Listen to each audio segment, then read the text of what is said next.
Welcome to the world of the TransGo High Performance Shift Kit. In this video presentation, we'll show you step by step how to beef up your torque flight transmission fast and easy with a TransGo Performance Shift Kit. You'll love it. This transmission is about to come alive. It is a good idea to refer to the written instructions while you are watching this installation video. Please note that the term overdrive in this video means that the fourth gear is an overdrive gear. Many refer to this video shows a typical installation with the trans still in the vehicle. It will help you install this kit with confidence. While you are watching this video, stop the tape often and read the instructions. The booklet has the specific instruction. Follow the booklet to the letter through the entire installation.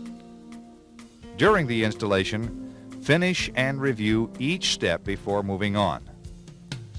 When installing springs, follow instructions for customizing options, size, location, and color. When drilling holes, follow instructions for their location, size, and customizing options. Follow shift customizing options when they apply to your installation. These are the typical tools needed to do the installation. First, let's road test the vehicle to see if the trans is in good working condition. We just want to make sure it has 3 forward gears and reverse. If your vehicle has an overdrive unit, then we'll check to make sure it has 4th. Here's how. Let's manually shift the transmission by pulling the shift lever from park to reverse. Now back up a short distance to feel reverse. Pull the lever to manual low and accelerate. Then move it up to second. And now to the D position. Then if you have an overdrive unit, push the overdrive off button to the on position to feel 4th. Stop the vehicle. Move the lever to the D position. Push the gas pedal to about 1/4 throttle and feel the 1-2 and 2-3 upshifts. Again, if you have overdrive, then at 45 to 50 miles an hour, push the OD button to feel overdrive, which is 4th. This will tell us if the valve body is working normally. Then try some upshifts at 3/4 throttle to see if the clutches and bands are in normal condition.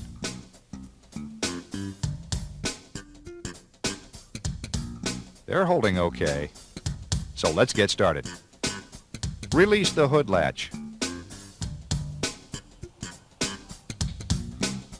Let's raise the hood.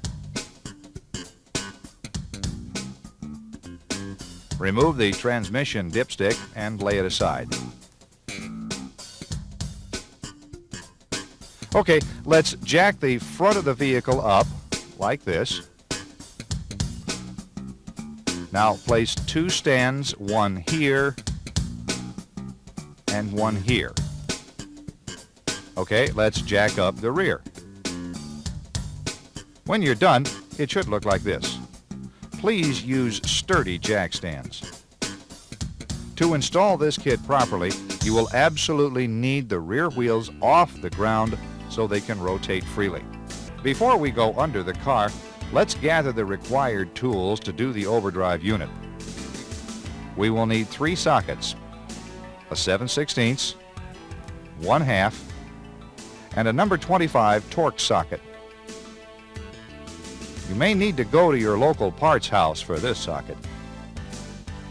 We need a 3/8 speed handle, needle nose pliers, side cutter pliers, long screwdriver, small screwdriver, drain pan, an old wire coat hanger, and some wiping rags.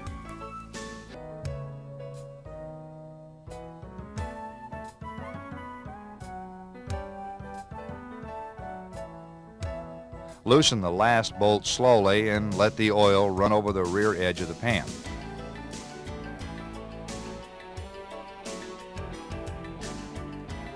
Look here in the pan, there's some debris, which is normal. This magnet is to collect any steel filings. This one has about the normal amount of filings, no problem here. Let's keep going. Lay the pan and gasket aside for now. Now let's remove the filter. If the transmission oil is still hot, protect your hands with a rag. Have the drain pan in position to catch the fluid that will run out of the filter and valve body. Remove these 3 number 25 torque screws and lower the filter.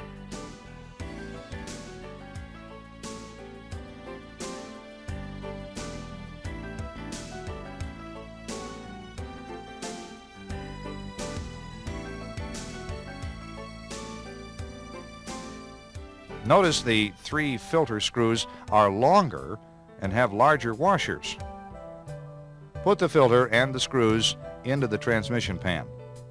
This connector here goes to the solenoids on the valve body. We need to unhook this connection. Carefully lift this tab and pull upward to unhook. Just let the connector and wires lay aside. It'll be okay.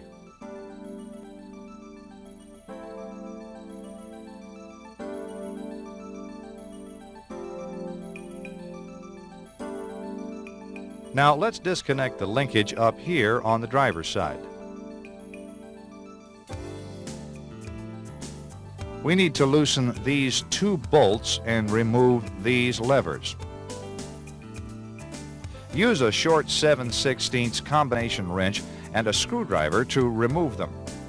Loosen this TV lever first. Now using a screwdriver, pry upward to remove the lever, like this. Now loosen this bolt and remove the manual lever.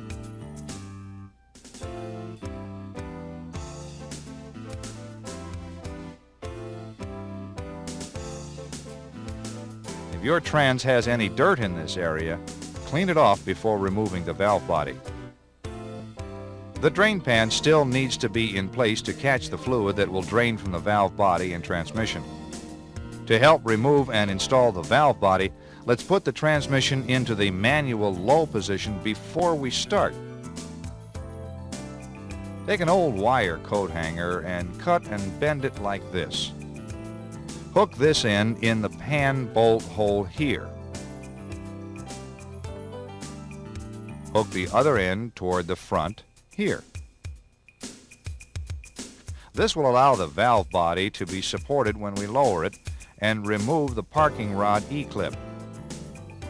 Remove these last 10 bolts from the valve body.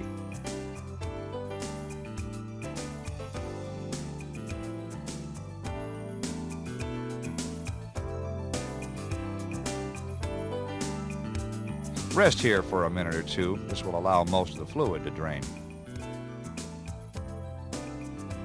Now put your hand up here on top of the connector and carefully push down as you pull down on the valve body. Let the valve body lay on the hanger like this. Remove the E-clip. It's right here.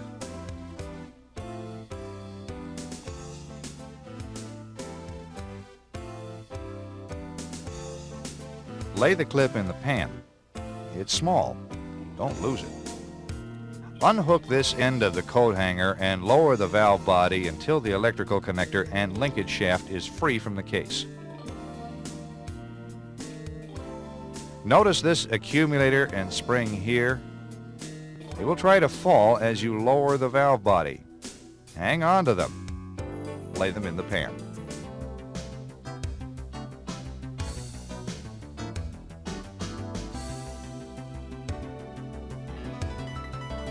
That's it.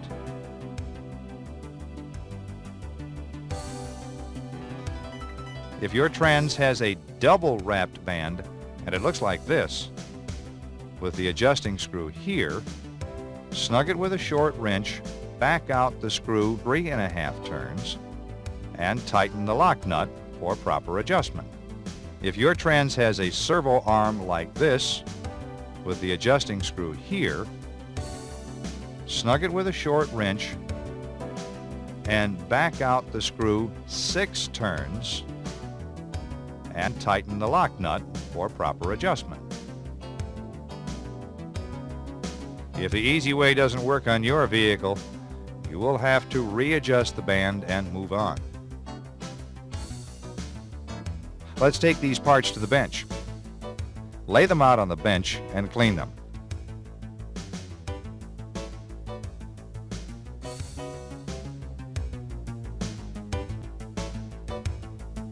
Let's take a minute or two to rest. We suggest at this time to read and understand the instructions. Let's turn off the tape and read.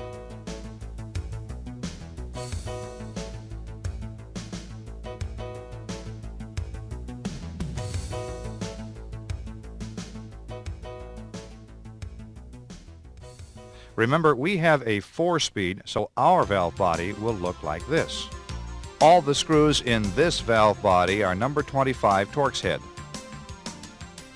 Remove the pressure regulator retainer and springs by removing these 3 screws.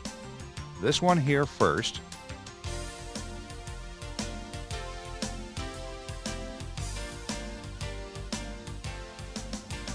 then this one,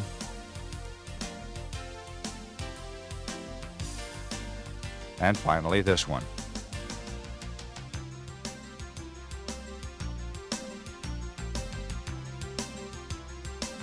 Lay the retainer, springs, and screws aside for now.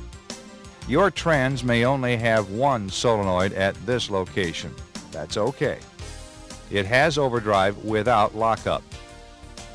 Look, ours has 2 at this location. We have both overdrive and lockup.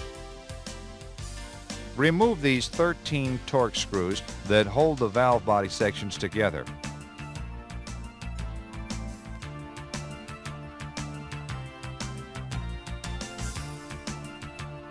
Let's lift off this top section that has the solenoid wires hooked to it and lay it aside for now.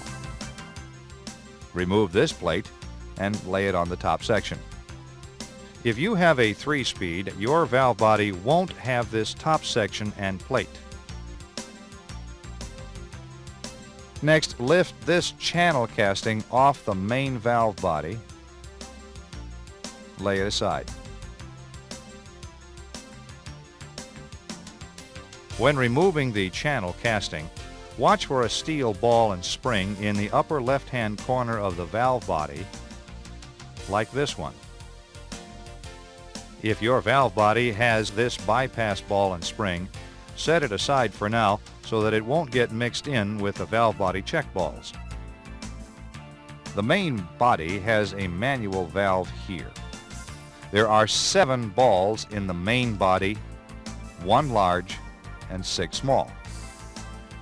Don't worry, the booklet and this video will show you where they go.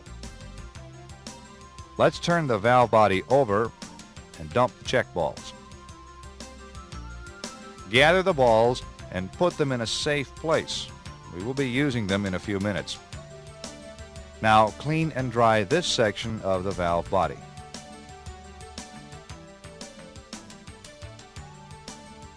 Valve body over and move to the edge of your bench like this.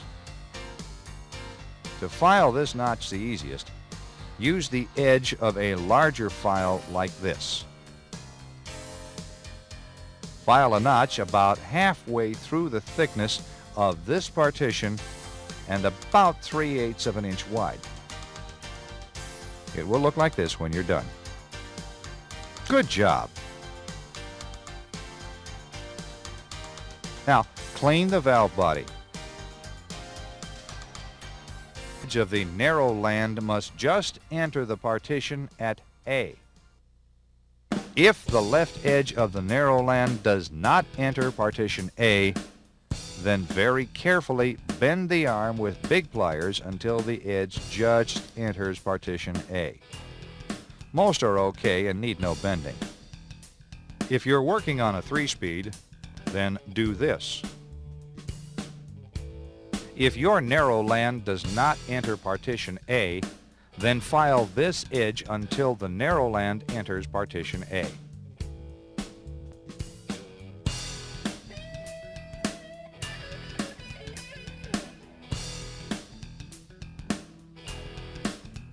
Hammer and tap the orifice in about 1 inch.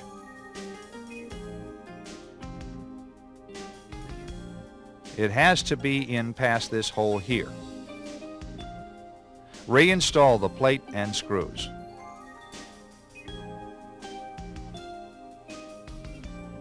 Tighten them evenly.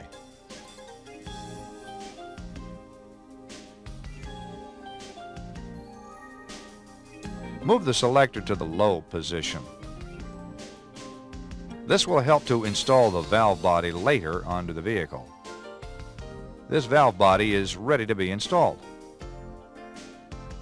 Lay it in the clean pan with the filter and pan bolts. Position the gasket on the pan. Go to page 8, step 2, and measure the distance between the pan holes marked X. If the distance is about 14.5 inches, then install this cupped orifice into this hole. Use a flat nose punch and a small hammer and tap it in just below flush.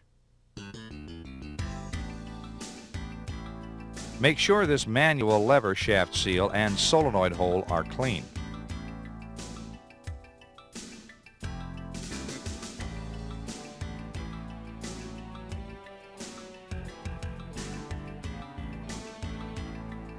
Now lube this seal and solenoid hole.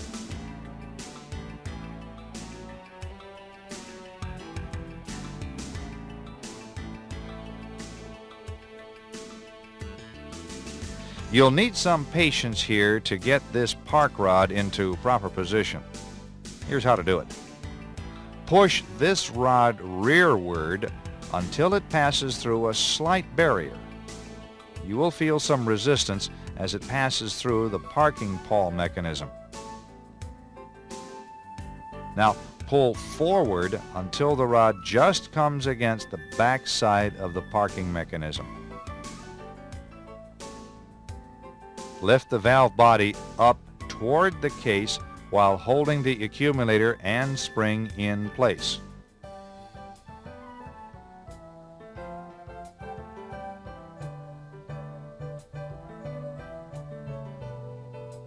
Start the manual lever shaft and electrical connector into the case holes. Again, use the same coat hanger to hold the valve body in position. Push the valve body down onto the hanger. Let's hook up the rod to the rooster comb.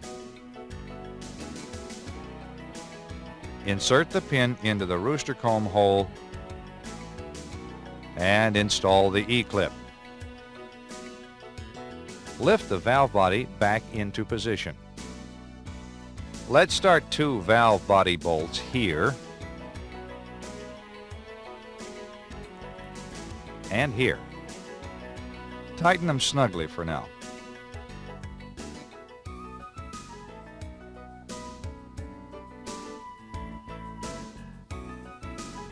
Now remove the coat hanger wire. Now reach up here and install the outside manual lever and TV lever.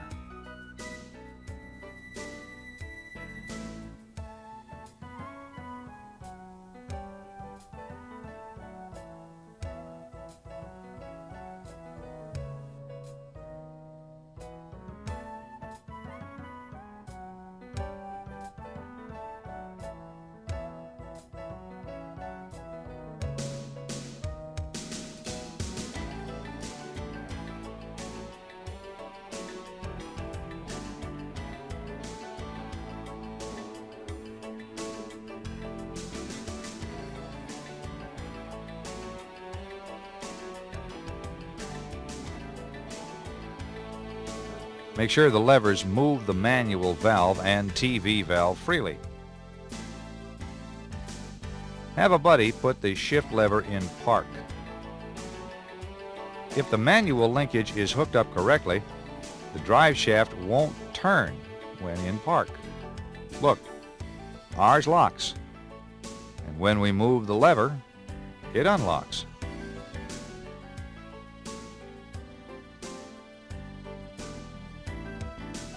Looks like the lever and rod are hooked up okay. Let's keep going. Don't forget to re-hook the electrical connector for the solenoids here. Looks good. Install the rest of the valve body bolts and tighten evenly. Now remove the 3 filter screws and install the filter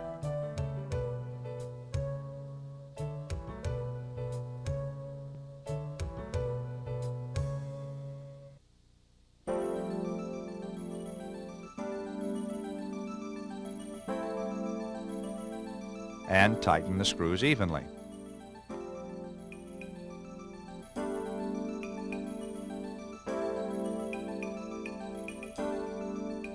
Look things over carefully. Everything looks okay. And if you have a 3-speed, the valve body would install like this. Let's install the pan and gasket. Lift the pan into place and start these 2 bolts 2 or 3 turns. Now install the rest of the pan bolts in a few turns. Now tighten them all evenly.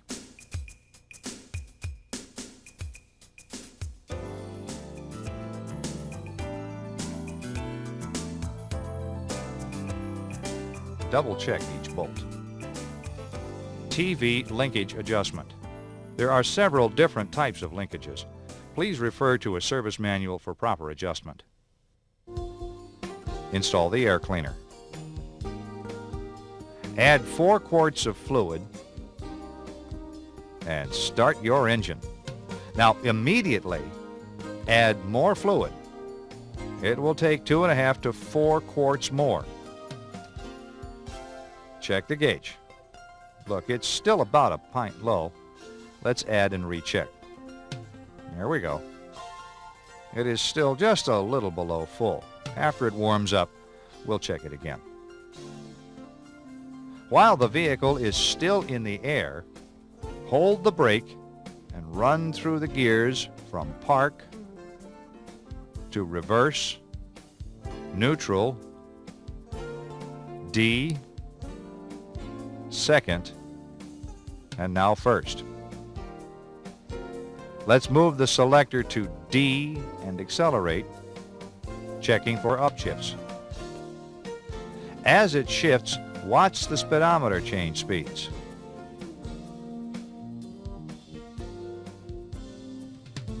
There's the 1-2 shift, the 2-3 shift, and if you have overdrive, then push the OD button and feel fourth. Okay, we can lower the car. After our road test, we will check the fluid level again.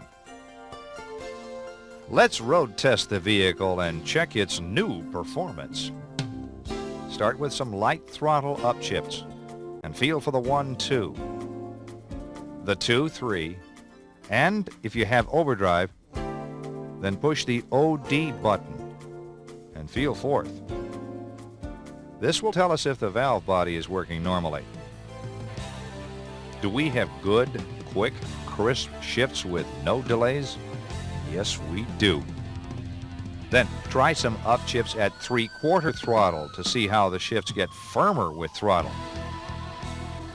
This one is okay. Let's go have some fun. Yes, this transmission has come alive.